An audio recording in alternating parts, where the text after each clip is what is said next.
Boy,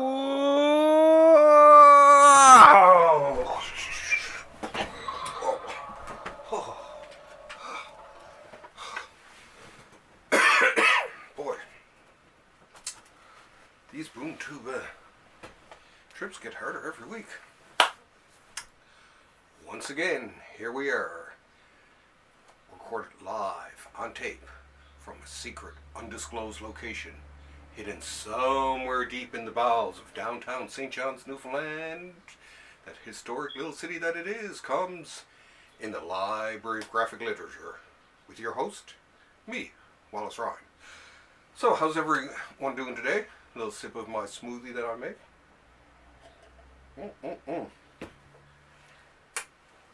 Bananas, grapes, strawberries, all kinds of cool stuff.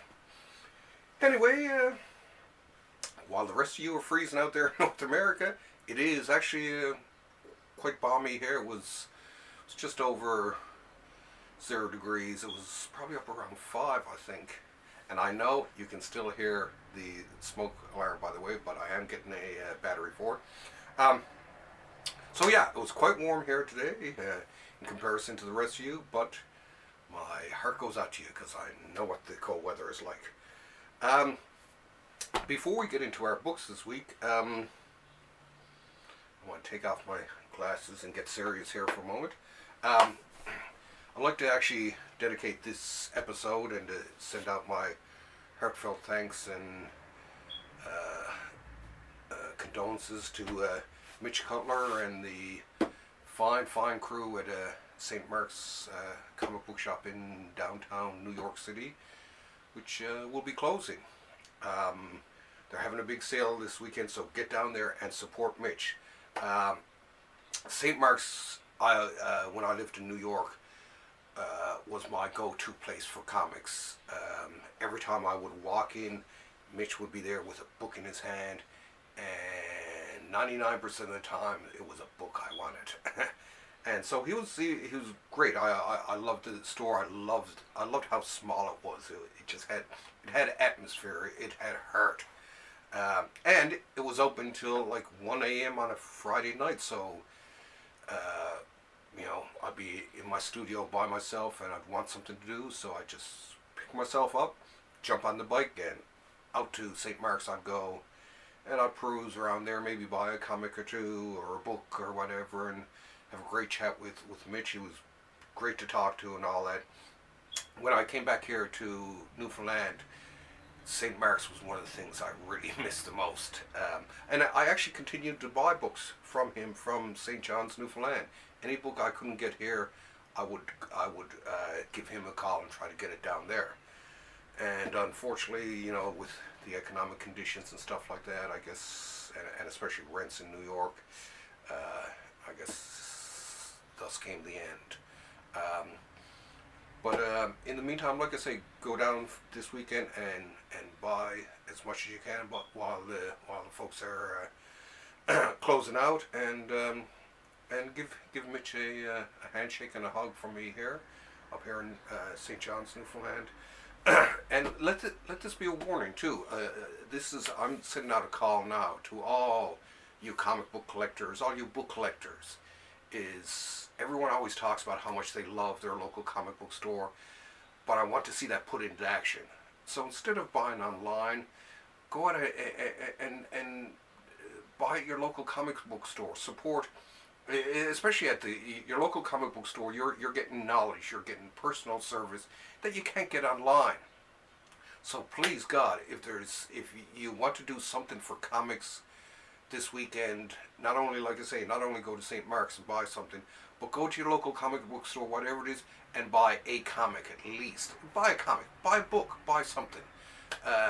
Because I know, like I say, we lost a beloved used bookstore here a year or so ago, and people would always be saying, "Oh, geez, it's too bad that they have to close." They don't have to close. You have to support them. So remember, I'm ordering you, every single one of you who watching this video here tonight, go out and support your local comic book shop. Now, I'm not saying that just because one of my clients is a comic book shop, and I used to be a comic book shop owner myself. But I love comics, and for all you comic book lovers like me out there, let's go out and let's buy a comic. Okay, I love you, Mitch. Love all you folks. You treated me fantastically in what was for me one of those dark times in your life and all that. And walking to St. Mark's Comics would make me smile. So, walk into your local comic book store and buy a book. Okay, that being said, let's have a sip of smoothies. And let's have a look at what is new this week. So, we'll start off from Statix Press. Gustave Flaubert and Philippe Druillet get together to bring Sloane, Salammbo. Now this, I can remember seeing bits of this as a kid and all that.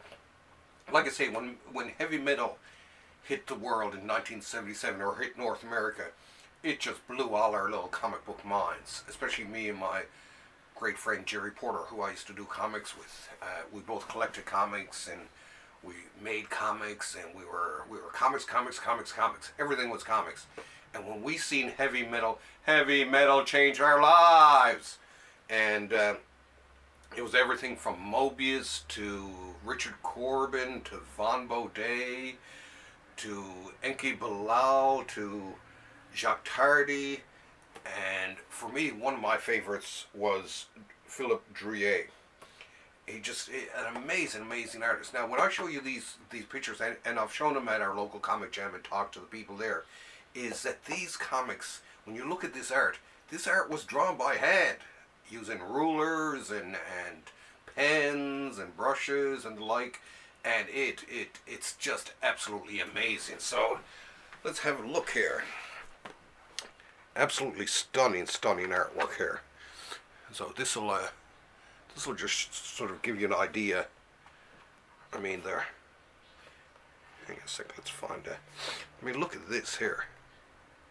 I've even seen people imitating this. I mean, look at that. The guy just, look at this scene. I'm not sure what size the original of these is, but I mean, it looks just pretty darn cool. I mean, look at this. Ignore that. Now, I'm not sure where I've seen this before. I can't remember if it was in a copy of Metal or Law that I had, or if it was in Heavy Metal itself. I think it was in Heavy Metal. But look, I mean, the detail, the effort that went into it. I mean, look at this. Folks, come on. You gotta love this. Incredible stuff. Look at that. Pretty darn cool. Hey, and when I show this to my contemporaries, my fellow artists and all that, they're just blown away by it. They look at this detail and they see some of the geometric workings and stuff like that in this book, and they're just astounded that this is all done by hand. Nothing like the hand of the humans in terms of art. Myself too, in terms of check this out. Look at this. Oh. So if you want something really cool, really different, check out Druillet and Sloan, Salammbo. Very, very cool. But yeah, I have a thing for hand-drawn art as opposed to, I mean, we all use Photoshop for coloring our comics and stuff like that, but like I say, well, I'm a hand letterer myself. I believe in inking with the brush because when I look at comics that have been inked digitally, I can see the math in the line itself, as opposed to when someone takes a brush by their own hand and basically does a line, and it's a line that no machine can replicate. It has emotion, it has heart in it, and that's why I even with some of my students, I as a matter of fact, I teach. When I teach inking using pens, inks, brushes, the good stuff. So for you comic book artists out there, get to learn how to use a real brush. It's so much better. And not only that,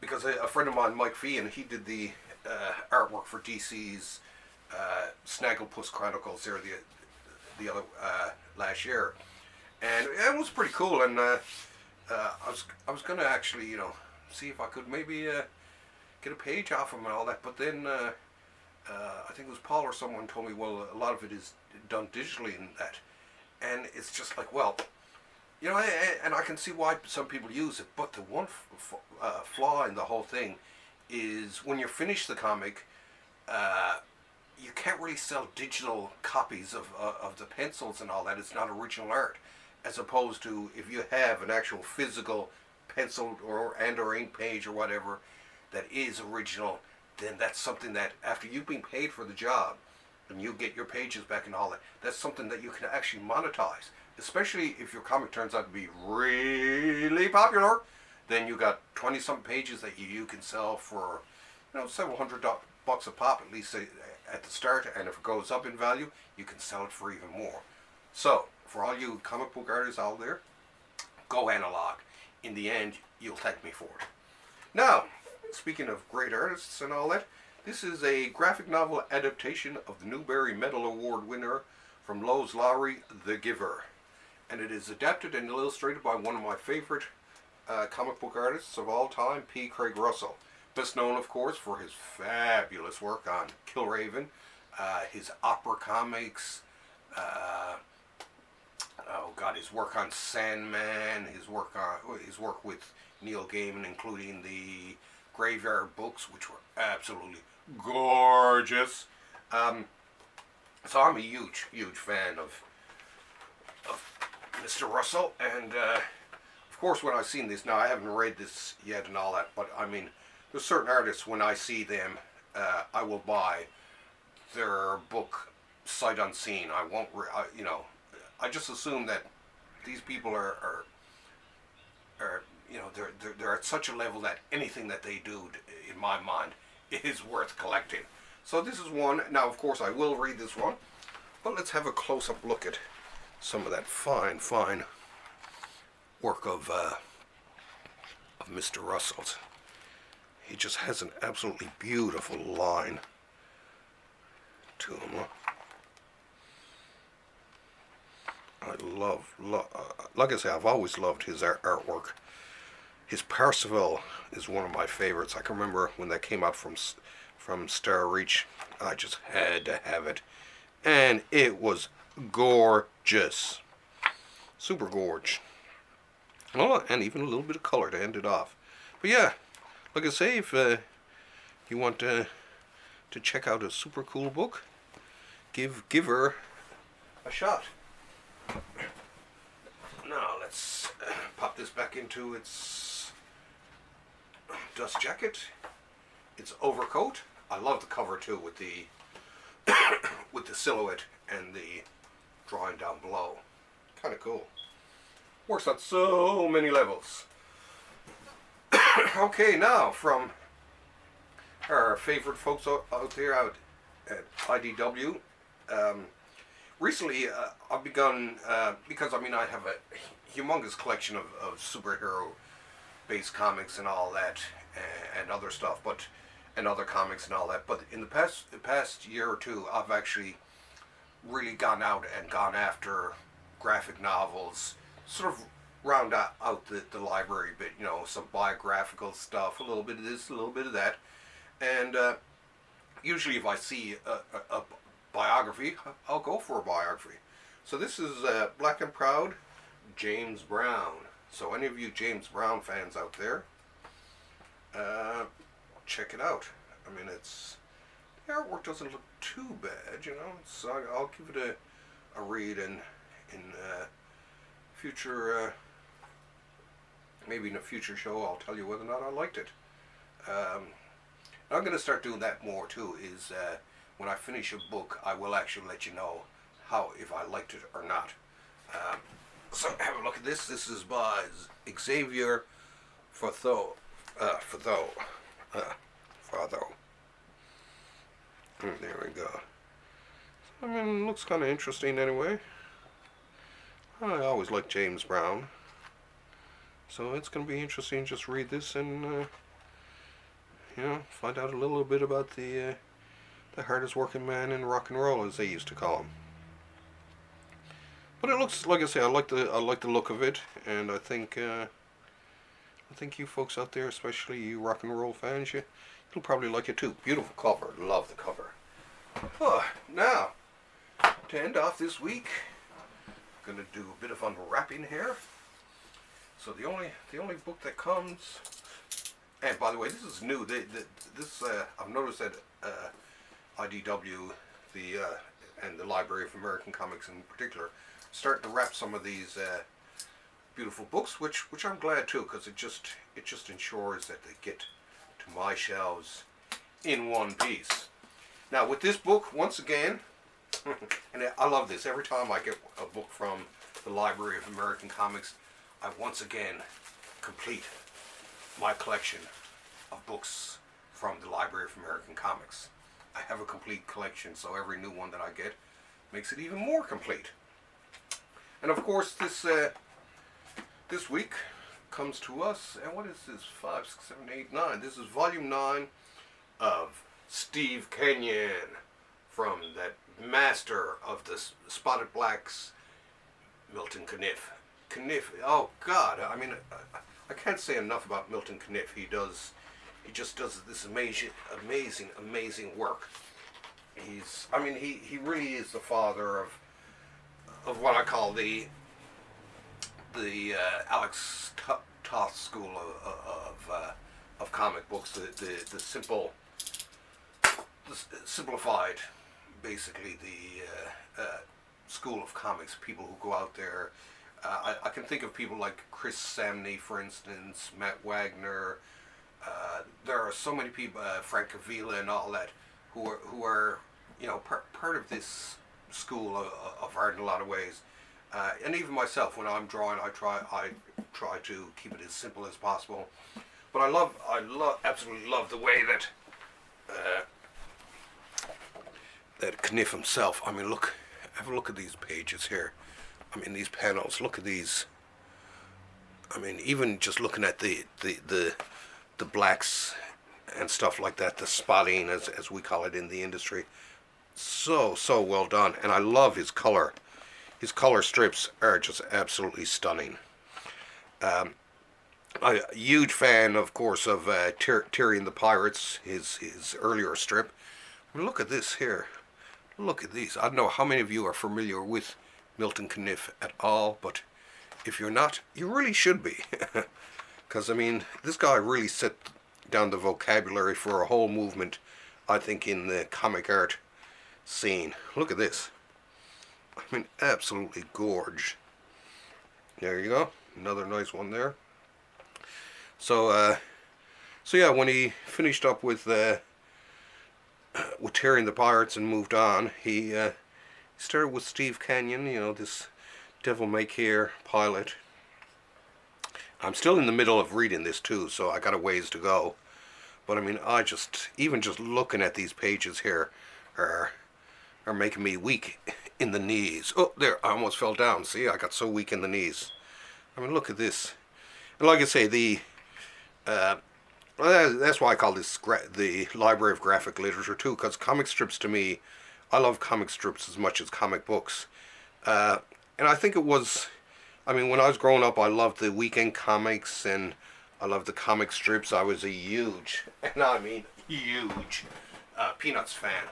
So I loved, I loved comic strips. And then when myself and my friend Jerry started doing comics for the student newspaper in high school, and then the student newspaper when we got into university and all that, because of the very nature of the student newspaper and all that, we had to go with comic strips, and it was kind of cool. I kind of liked it. Right, there was something sort of neat about it. Doing the week to week thing. It was a lot of fun, and I guess that's where my love of the comic strip comes from. And I mean, when I see a cool collection of a comic strip, I just have to have it. That's the way I am. I'm not making any excuses, and that's just part of my comic book DNA, as I like to call it.